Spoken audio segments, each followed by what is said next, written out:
My family was picture perfect. Until I refused to play my role. Years of favoritism, emotional neglect, and silence exploded at dinner when my sister finally spoke the truth we all hid. You know those picture-perfect family Christmas cards? The ones with everyone color-coordinated, smiles so wide it hurts to look at them too long? That was us. Or rather, that was them. My parents, my sister, the golden trio.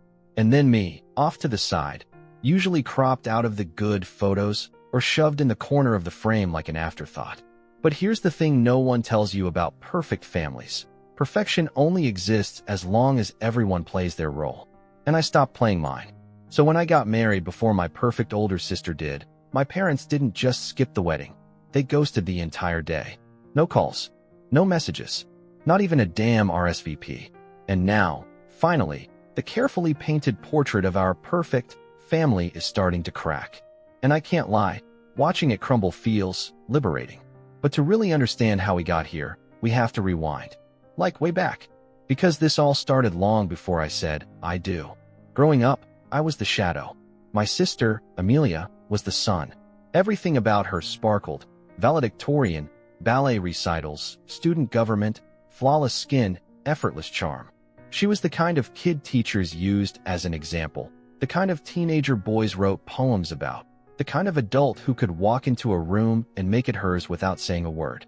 And then there was me. I wasn't bad. I wasn't troubled. I was just there. Quiet, average grades, a little weird. I liked drawing in sketchbooks and collecting odd-shaped rocks. I wrote poetry I never shared and spent most of middle school convinced I'd grow up to be a marine biologist. But compared to Amelia, I may as well have been invisible. The favoritism wasn't subtle. My mom once told me not to stand too close to Amelia at a wedding because it made me look duller. I was 14. My dad joked that my sister got all the looks and brains while I got the leftovers. They laughed. I laughed too, because I thought that's what you do to survive those moments. Laugh before they stick. I spent years internalizing it, this belief that I was the rough draft before they got it right. And every time I did something good, something worth noticing, Amelia was right there doing it better. Got into college. She got into an Ivy. Won a local art contest. She sold a painting to a local gallery. Got a boyfriend. She got engaged. And my parents, God, they loved that engagement. They practically planned the wedding before her fiancé even proposed. They'd call him our future son, invited him to family vacations, even changed the Wi-Fi password to their couple nickname at one point. No joke. Meanwhile, when I started dating my now husband, Aaron, my mom's first response was, well, don't get too serious. You're still young enough to shop around. Spoiler alert, I was 28. Aaron and I weren't a whirlwind romance. We were a slow build, the kind where you fall in love one quiet moment at a time. We met at a bookshop. We both reached for the same copy of Slaughterhouse-Five. That led to coffee. Coffee led to dinners. Dinners led to lazy Sunday mornings and shared toothbrush cups. And eventually, it led to a proposal, simple, sweet, in our tiny kitchen over burnt pancakes and mismatched socks. I told my parents we were engaged over dinner. Amelia had just gotten a promotion and was talking about wedding venues even though her fiancé hadn't set a date in over a year. My mom looked up from her salad and said, "Why would you do that now? You know your sister hasn't even had her big day yet." My dad didn't even congratulate me. He just asked if Aaron made enough money to support me if I didn't make it as an artist, as if my engagement was some kind of betrayal, as if Amelia getting married first was some sacred law. I didn't expect them to throw a parade, but I did expect them to show up. And when the wedding day came and went, with 2 empty seats where they were supposed to sit, something in me broke. Not from sadness, from clarity. Here's where it gets wild. A week after the wedding, I posted a photo on social media, just one. Me and Aaron, barefoot on the beach, holding hands. No captions, no tags, just joy. And you'd think I'd committed a federal crime. My mom called crying, not because she was sorry, but because her bridge club friends didn't know I was even married, and it made her look bad. Amelia texted me, asking why I couldn't just wait a little while longer so we could have a joint wedding. Joint wedding. Like some kind of tragic twin act, except we're not twins and one of us was actually ready. And my dad? He didn't say a word. Just unfollowed me on Facebook like a passive-aggressive middle schooler. But things didn't stop there. This was just the first domino. Because the cracks in their perfect family image, Oh, they were just getting started. The first real sign that something was shifting came a month after my wedding. Aaron and I had just settled into the rhythm of married life, shared bills, grocery runs, the occasional argument about whose turn it was to take the trash out. It was quiet, peaceful. And then I got a text from my cousin Jenna, who's always been a little bit of a family gossip. God bless her for it. Hey, is everything okay with Amelia? Your mom was crying at Aunt Teresa's birthday. That caught my attention. My mother doesn't cry. She weeps at Christmas movies, sure. But actual, real-life vulnerability? Never. So I called Jenna, and she spilled everything. Apparently, Amelia's picture-perfect engagement had hit a major snag. Her fiancé had been unfaithful with someone from his office. According to Jenna, Amelia showed up to our aunt's party red-eyed and shaking, and Mom was already in damage control mode, whispering about how some women provoke these things and how Amelia just needs to hold on and forgive. I should have felt bad. But the truth? I didn't. Not at first. Because this was the moment my mother's perfect little portrait started to smudge. Her beloved daughter, the one she put on a pedestal so high no one could reach her, was now human, flawed, hurt. And for the first time in forever, she wasn't untouchable. My parents called me a few days later. Not to apologize. Not to ask how my honeymoon was. But to tell me, no, warn me, not to gloat about Amelia's situation. My mom's exact words: I know you've always been a little jealous, but don't kick her when she's down. I laughed. I actually laughed, which only made her angrier. Mom, I said, you didn't even show up to my wedding. There was a pause. A long one. Then my dad cut in with, well, you rushed into it, and we didn't want to support that kind of impulsiveness. Impulsiveness. After 2 years of dating, after 6 months of living together. Meanwhile, Amelia got engaged after 9 months, and they practically printed save the dates the next morning. I hung up after that. Didn't yell. Didn't cry. Just ended the call. And that, I think, was the moment they started to lose control over me. But karma has a way of working fast when you stop getting in its way. 2 weeks later, my mom's social media presence took a hit. One of her posts, a collage of Amelia's engagement photos from the previous year, got flooded with awkward comments like, still getting married after everything that happened? And I thought they broke up? Turns out Amelia's fiancé's other woman had posted a photo of them together at a resort, timestamped during a time he claimed to be away on business. It blew up in their work circle. Clients were gossiping. The law firm started quietly reassigning him to smaller cases. The fairy tale was cracking, and the best part? They blamed me. I got an email from my dad, accusing me of spreading family issues around like wildfire. I hadn't said a word to anyone but Aaron, but once a scapegoat, always a scapegoat. Here's the twist though. Amelia called me. It was late, nearly midnight, and I was brushing my teeth when my phone buzzed. Seeing her name made my stomach knot. We hadn't really talked, in months. Not since I told her I wasn't delaying my wedding to wait for hers. Her voice was small, not like the confident, breezy Amelia I'd known my whole life. She said, "Did you know about the cheating?" I asked. Yeah. I hesitated, then told her the truth. Not until everyone else did. Silence. Then she let out this brittle laugh. I think Mom and Dad knew. I think they've known for a while. They just didn't want it to be true. That part hit me harder than I expected. Because suddenly it wasn't about me being the disappointment. It wasn't about Amelia being perfect. It was about them, our parents, and their obsession with control, with image, with what people think they are, instead of who they really are. They didn't skip my wedding because I was a rebel. They skipped it because it ruined their narrative. The younger daughter, married before the star. It wasn't supposed to happen like that. They built an entire identity around the hierarchy, and I knocked it out of place just by being happy on my own terms. Amelia ended the call by saying, I think I hated you for a long time, but I don't think I ever really saw you. And maybe for the first time in our entire lives, she meant that. That was the beginning of something new between us. Not friendship, not yet. But maybe something real.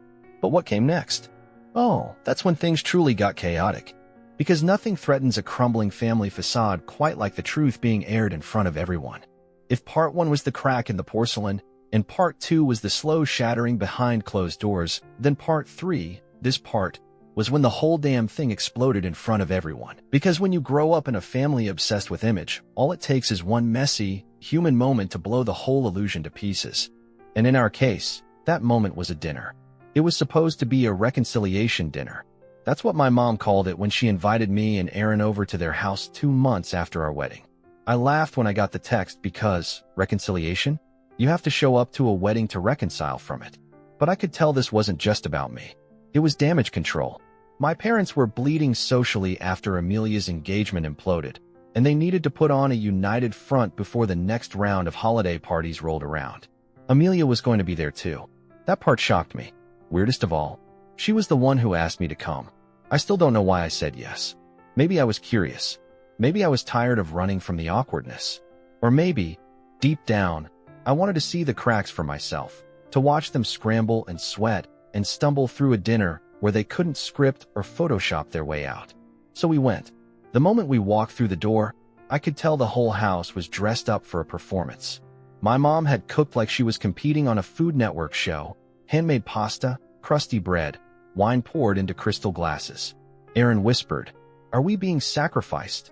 And I had to cover a laugh with my napkin.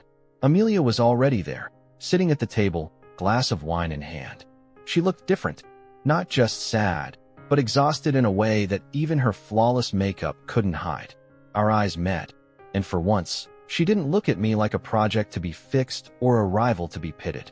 She looked at me like an equal. It was eerie. Dinner started off polite. Too polite. My parents were smiling like mannequins, nodding, over-complimenting the food like it was the only thing holding the evening together.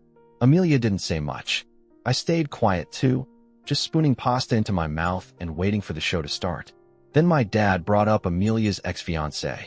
"It's a shame what happened," he said, not to Amelia, but to Aaron. The boy had such promise. Aaron raised an eyebrow. "Boy?" he asked. "Pretty sure he's in his mid-30s. That was the first tension ripple. Subtle, but noticeable. Then my mom turned to me. "And how's married life treating you?" she asked, her voice dripping with forced sweetness. "Still feeling stable?" Aaron reached over and squeezed my hand under the table. "We're great," I said. "Thanks for asking." Honestly, the hardest part was explaining to our friends why the bride's own parents didn't show up. And there it was. The first real crack in the conversation. My mom blinked. My dad cleared his throat. Amelia just swirled her wine and looked off into the distance. "Well," my mother said finally, "we weren't sure it was the right time. You didn't exactly give us much notice." "I gave you 5 months," I said, still smiling. "You had plenty of time to plan a vacation from supporting your second daughter." "Don't be dramatic," my dad cut in. "We didn't refuse to come. We just didn't feel it was appropriate with everything going on." "With what?" I asked. "Amelia's wedding that never happened?" That's when Amelia finally spoke. "No," she said quietly. "With Mom and Dad asking me not to come." The room froze. "What?" I said, turning to her. She glanced at me, then looked straight at our parents. "They asked me to sit it out. Said it would be too embarrassing to show up after everything that happened with Michael. That people would talk. That they'd ask why I wasn't the one getting married. You didn't skip her wedding to punish her. You skipped it to protect your image." My dad looked like he'd been slapped. My mom sputtered something about timing and confusion, and "you misunderstood us." But Amelia just kept going. "I've spent my entire life being perfect for you, doing exactly what you wanted. And the second I screwed up, you treated me like I was dirty laundry. But guess what? That's what people do. They screw up, they cry, they get betrayed, and they show up to their sister's wedding anyway, if they're allowed." I just sat there in stunned silence. I had no idea. My parents, flustered, tried to steer the conversation back to neutral territory, but it was too late. The dam had broken. Amelia and I were finally talking, really talking, and there was no putting that back in the box. And then, to make things truly delicious, Aaron dropped the final grenade. He turned to my parents and said, "You know, we're thinking of starting a family soon. And we just wanted to make sure that you two won't be involved if you're still trying to rank your daughters like high school GPA scores." The silence that followed? Chef's kiss. We left early that night. Amelia texted me later, just one line. "I meant what I said. I see you now." And you know what? I think she really did. As for my parents, their image is collapsing faster than they can sweep the pieces under the rug. People are noticing. Friends are asking questions, and for once, they have no golden child to distract them. You ever witness a reputation collapse in real time?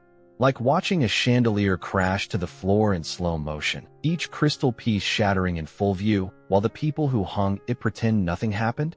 That's what it was like watching my parents try to hold on to their perfect family persona after that dinner. It started with whispers. Then came the awkward silences. Then came the fundraiser. Now, my parents are well known in our town. Not because they're particularly generous or accomplished, but because they're present. Always attending events, volunteering for causes, shaking hands at luncheons, and most importantly, posting about it all on Facebook like it's a public relations campaign. So when they were asked to co-host a charity auction for the local arts council, something they'd done every year for the past decade, it was supposed to be routine, easy, predictable, controlled. Except this year, they invited both me and Amelia. I laughed out loud when the invitation came in the mail. Aaron looked at it and said, "You think they're finally trying to make things right?" I shook my head. "Nope. I think they're trying to make it look like they made things right." Still, I went. Not because I wanted to support them, but because I wanted to be seen. Not hidden, not cropped out of the picture, not whispered about like some rebellious daughter who married out of spite. I wanted to walk into that room, head held high, with my husband on my arm and my truth at my back. And I wasn't the only one. Amelia showed up too, alone. No makeup, hair in a bun, wearing a simple navy dress that looked nothing like her usual magazine-ready outfits. She looked raw, real, like someone who'd been through hell and wasn't pretending otherwise. She walked up to me first thing and said, "Let's not sit at their table." So we didn't. The evening went downhill for my parents from the moment the microphones were turned on. During the opening remarks, one of the other hosts casually mentioned how proud they were to have both daughters of the esteemed couple present. Someone from the audience asked, "Which one got married last summer?" A few heads turned toward me. My mom smiled a tight, frozen smile. "That would be our younger daughter, yes." There was a weird pause. Then someone, an older woman who'd known our family for years, asked, "And you didn't attend, right?" I remember hearing something about that. The room shifted. It was subtle, but I felt it. That kind of breath-holding silence when you know something's about to go sideways. My dad cleared his throat and tried to pivot, saying, "Well, you know how families are. Every wedding is different, and we gave them our blessing privately." I almost choked on my wine. Amelia leaned toward me and muttered, "Privately? Is that what we're calling radio silence now?" I don't know what came over me, but I stood up and said, "Actually, they didn't come because I got married before my sister. That was the real reason. But it worked out. We had a beautiful ceremony without them." Dead silence. Then someone from another table clapped. One clap, then a few more. Then people awkwardly joined in, not even knowing what they were applauding, but sensing that a veil had just been pulled off something toxic. My mom's face was ghost white. My dad looked like he wanted to melt into the floor. And Amelia? She stood up too. "She's telling the truth," she said, loud enough for the microphone to catch her voice. They asked me not to attend, because they didn't want anyone asking why I wasn't the bride. So if you've ever wondered whether their perfect family image was fake, now you know. She sat back down. I followed. We didn't speak for a while. Just sipped our drinks and let the weight of years float off our shoulders in the quiet of shared truth. That fundraiser didn't go viral or anything, but word spread. Our town's small enough for stories to travel faster than newsprint. People started to see the cracks. Friends who once praised my parents for their flawless daughters started asking questions. Some backed away entirely. A few old family friends reached out to me directly. Some to apologize for never noticing, others just to say, "I see you now." My parents didn't reach out after that night. Not a call, not a text, not even one of those cryptic "hope you're well" emails my dad used to send when he was trying to pretend everything was normal. But the silence this time, it didn't hurt. Because for once, they were the ones sitting in the shame. Not me. Amelia and I have started talking more. Slowly, carefully. We're not magically best friends, but we're finally getting to know each other as adults, without our parents' scripts in our hands. She came over the other night and brought wine. We sat on the floor in my living room, flipping through old photo albums. She stopped at one where I was around 9, grinning with pain on my face while Amelia stood in the background, clean and posed. She pointed and said, "You look happy." I shrugged. I was. Until I realized being messy made me unlovable. She looked at me for a long time. "You weren't unlovable," she said quietly. "You were just different." And they didn't know what to do with different. That was the first time I cried in front of her in years. So here's what I didn't tell you yet. The wedding day itself. You already know my parents didn't come. You know why? But what you don't know, what I never talk about, is what actually happened that day, who did show up, and the one person who changed everything by telling me a truth I wasn't ready for. Let's rewind to that morning. I I woke up in a rented lake house just outside the city. The sky was that soft, overcast gray, the kind that makes everything look like a painting. Aaron was already gone. He'd left at sunrise to meet his groomsmen and get ready. I remember sitting on the edge of the bed in my robe, sipping coffee and staring out over the water, just waiting to feel the weight of sadness over my parents not coming. But it didn't hit me, because by then, I think I had already made peace with it. Or at least, I thought I had. My mom's last words to me, before she blocked my number, were, "You'll regret doing this without us." But I didn't. Not that day. Not even close. The wedding was small, intimate. Maybe 40 guests. Some friends, a few extended family members who still remembered I existed, Aaron's side, who were amazing, and a handful of people I didn't even think would RSVP, including Aunt Maggie. Now, you need to understand something about Aunt Maggie. She's my dad's younger sister, the wild one of the family. The black sheep. She smoked pot in high school, dated a drummer, moved to California in her 20s, and got disowned for wearing a red dress to Amelia's christening. No joke. I hadn't seen her since I was 14. So when she walked into our wedding wearing chunky turquoise jewelry and a huge sun hat, I thought I was hallucinating. "You didn't think I'd miss your day, did you?" she said, pulling me into the kind of hug that squeezes all the breath out of you. "I didn't think you even remembered me," I whispered. "Oh, honey," she said, "you're the only real one in that whole damn family."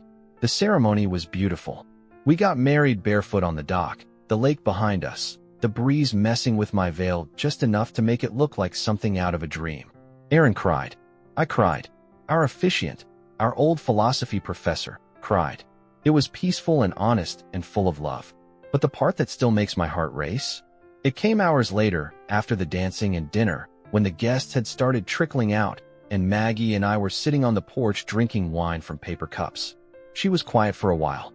Then she said, "I've got something to tell you. And I should have told you years ago." I thought she was about to confess to crashing the wedding without an invite. But what she said next, it shifted something fundamental in me. "You know how your parents always treated you like the accident?" she asked. I blinked. "They said I was the surprise," I replied carefully. Maggie scoffed. "Yeah, that's their word. Surprise. Makes it sound cute. But they were furious when your mom found out she was pregnant again." I just stared at her. "They didn't want another kid," she said. "They were struggling. Emotionally. Financially. Amelia was a handful even back then. Perfection takes work, you know? And your dad was having issues. Your mom almost didn't go through with the pregnancy. She was overwhelmed and scared, and she called me crying one night. Said she felt like she was being punished. Punished. For me, I felt like I'd been punched in the chest. They came around eventually," Maggie continued. "But it was never the same. You were always this reminder of a life they didn't plan for.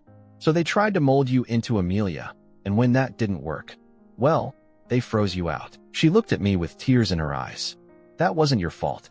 It was never your fault." I didn't cry that night. Not then. I just nodded and kept sipping my wine, watching the water reflect the moonlight. But later, after Aaron fell asleep, I sat on the bathroom floor in my wedding dress and sobbed like the child I had been, desperate for my mother's love, always wondering why I was never quite enough. Now I knew. And strangely, it didn't make me angry. It made me free. Because that story they built around me, the one where I was the disappointment, the inconvenience, the lesser version of their shining star, it was never mine to carry. The wedding wasn't the fairy tale they skipped out on. It wasn't full of glitz or gilded photo booths or orchestras or monogram napkins. It didn't need to be, because it was mine. Real, messy, emotional, loved. And while my parents were at home nursing their pride, trying to figure out how to explain their absence to their social circle, I was dancing under the stars with my husband and the people who chose to love me. It was a Tuesday, ordinary in every way. I was working from home, Aaron was out running errands, and I was wearing sweatpants, eating cereal at 2 p.m. like the adult child I proudly am. Then the doorbell rang. And I swear, when I opened that door and saw my mother standing there with a brown paper bag in her hands, I thought for a moment the universe had glitched. She looked smaller than I remembered. Not physically, just diminished. Her usually perfect hair was pulled into a limp ponytail. No lipstick, no pearls. Just a plain gray cardigan and a pair of house slippers. "Hi," she said. Just that. Not hello. Not can we talk. Not even I'm sorry. I stared at the bag in her hand. "I brought peaches," she added, holding it out like it was some kind of peace treaty. I didn't take them. Can I come in? She asked after a few seconds of silence. I should have said no, but against every rational thought in my body, I stepped aside. She walked into the kitchen like she hadn't ghosted my entire wedding, like she hadn't ignored my texts for months, like she hadn't let me believe, my entire life, that I was some kind of burden she never signed up for. She set the peaches on the counter and just stood there. This was Maggie's idea, wasn't it? I asked, crossing my arms. My mom's lips tightened. She told me what she said. And she sighed. And I wish she hadn't. I laughed. Of course you do. Can't let the truth ruin the fantasy. No, she snapped, sharper than I expected. Because it wasn't hers to tell. Here's the thing. I thought if she ever came to see me, I'd be ready. I thought I'd have a monologue prepared, every wound, every slight, every insult, cataloged and sharpened like blades. I imagined myself unleashing years of resentment like fire. But in that moment, I didn't want to fight. I wanted honesty. So I asked her the one question that had haunted me since the wedding. Do you even like me? She flinched like I'd slapped her. I don't know how to answer that, she said quietly. That's not a no. She looked at me then, really looked at me, and for a moment I saw something raw behind her eyes. Fear, maybe. Guilt. Something unpolished and human. I didn't know how to love you, she whispered. That silence that followed? It felt like the floor dropped out from under me. I was overwhelmed when I got pregnant with you, she said, pulling out a chair and sitting down. Your father and I were barely keeping it together with Amelia. And you were so different. You didn't fit into anything I understood. You cried at loud music. You hated dresses. You drew on the walls and talked to yourself and asked questions I didn't have answers to. You mean I wasn't her? I said. She nodded. Exactly. You were different. And I didn't know how to connect with that. I never asked to be her. I know. But I didn't know how to raise someone I couldn't predict. Amelia followed the rules. You challenged them. You asked why. You always asked why. And I didn't have good answers. I was quiet for a long time. She reached for the peaches, pulled one out, and started peeling it slowly with her fingernail. She always used to do that when she was anxious. I hadn't seen her do it in years. I missed your wedding, she said finally. Not because I was angry. Because I was ashamed. Of me. Of me, she said, looking up. Because I knew I didn't deserve to be there. And I was afraid that if I came, everyone would see it too. There it was. The first honest thing she'd ever said to me. She didn't apologize. Not directly. But the shame in her voice was louder than any apology she could have offered. It wasn't enough, not by a long shot, but it cracked something open in me. I loved you anyway, I said. Even when you made me feel invisible. Her eyes welled up. I know. We sat there, two women tied together by blood and broken expectations, saying all the things that should have been said 20 years ago. She asked if she could come back sometime, meet Aaron properly. Maybe talk about starting over. I didn't say yes. But I didn't say no either. That night, I told Aaron everything. He didn't say much, just held me while I cried harder than I have in a long time. Not out of sadness. Not even relief. It was grief, for the childhood I never got, for the years I spent chasing a version of love that was always just out of reach. But also maybe, hope. Because for the first time, my mom didn't show up with rules or expectations or demands. She showed up with a paper bag of bruised peaches and no script. And maybe that's a start. It was late October when the world shifted again, quietly, without warning, without any real build-up. Just one of those unexpected days where everything feels still and then, all at once, nothing is. I remember I was folding laundry, the kind of mundane domestic task that feels like white noise in the background of a peaceful life, and my phone lit up with a message from Amelia that I almost ignored. We had been texting more often since the fundraiser fallout and the long, late-night porch confession, but it was mostly small things, recommendations for skincare products, photos of our respective cats doing something ridiculous, half-hearted jokes about our shared genetic trauma. I never expected her to send me something like that, not in a million years, and definitely not on a random Tuesday afternoon when my biggest concern had been whether the dryer was eating my socks again. The message said she had something to tell me, something big, and that she didn't want to do it over text, which already put my heart on edge because Amelia never used to hesitate to spill things right away. For her to pause, to ask for a face-to-face conversation, meant it wasn't just big, it was seismic. I told her to come over, and within an hour, she was on my couch, looking like she hadn't slept in days, her shoulders curled inward like she was trying to fold herself smaller. And then, in one long, breathless confession, she told me she was leaving the city, quitting her job, and going no contact with our parents. For context, you need to understand that Amelia had always been the obedient daughter, the one who stayed rooted where our parents planted her, the one who upheld the image, dressed the part, said the right things, and smiled through it all even when it burned her from the inside out. She built her career with their help, relied on their connections, attended every family event in heels and a fixed smile, no matter how much she was drowning privately. For her to even consider cutting ties was like watching the earth rotate in reverse. But what she told me next, that was the real twist in the unraveling. She had started therapy shortly after the night of the fundraiser, spurred on by what she called the emotional aftershock of standing up to them publicly. She told me she hadn't realized until then just how much of herself she'd buried under their expectations. The therapist helped her unravel the patterns, the people-pleasing, the chronic perfectionism, the fear of making her own decisions without parental input. She'd started to see how much of her life was shaped by performance, how even her failed engagement had been less about love and more about achieving another milestone that looked good on paper. And once she saw it, she couldn't unsee it. So she started pulling away. First, it was subtle, turning down weekly dinners, skipping a charity event, not responding right away to her mother's daily check-in texts. But the space gave her clarity. And what she saw, once she stepped back, was how little of her life actually belonged to her. She wasn't just tired, she was depleted, and worse, she was complicit in a dynamic that had harmed both of us in different ways. When she told our parents she was planning to take a break, a real break, from the family, from the endless obligations, they reacted exactly how you'd expect. Our mom cried, said she didn't understand what was going on, and questioned if she was being influenced. Our dad got cold, detached, said something about how she was throwing everything away. They blamed me, of course, said I was poisoning her, turning her against them, feeding her some kind of twisted revenge fantasy. As if Amelia wasn't capable of independent thought, as if she hadn't been bleeding internally from the same invisible wounds I had all those years. But Amelia didn't back down this time. She told them she needed to heal, and healing couldn't happen in a place that only valued her when she was silent and obedient. She told them she loved them, but she couldn't keep performing for them, not anymore. And then, she walked away. Hearing her say it out loud, in my living room, her voice steady and full of grief and strength at once, I felt something shift in me too. It was like watching someone break their own chains, slowly, painfully, but deliberately. I thought I had made peace with my own distance from them, but seeing her take that step made me realize just how deep the roots of guilt and loyalty still ran in both of us. It's one thing to be pushed away by your parents. It's another thing entirely to choose to walk away, knowing the door might never open again. In the weeks that followed, the fallout was brutal.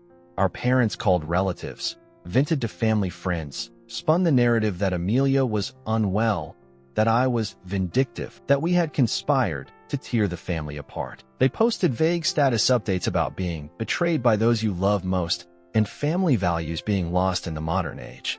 The whole thing would have been laughable if it wasn't so transparent and desperate. But then came the phone call.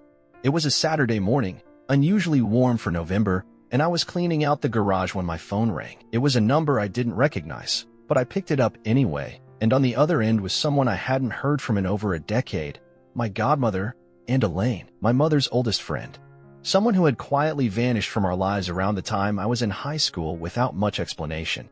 She sounded nervous, her voice brittle and hesitant, like someone standing on the edge of something fragile. She said she'd heard what happened, not just from the gossip machine but from Maggie, who, it turns out, had been quietly keeping in touch with Elaine all these years. She said she had something she wanted to tell me, something about my mother. And just like that, the unraveling wasn't over. The call with Aunt Elaine didn't last long, but the echo of her words stayed with me for days.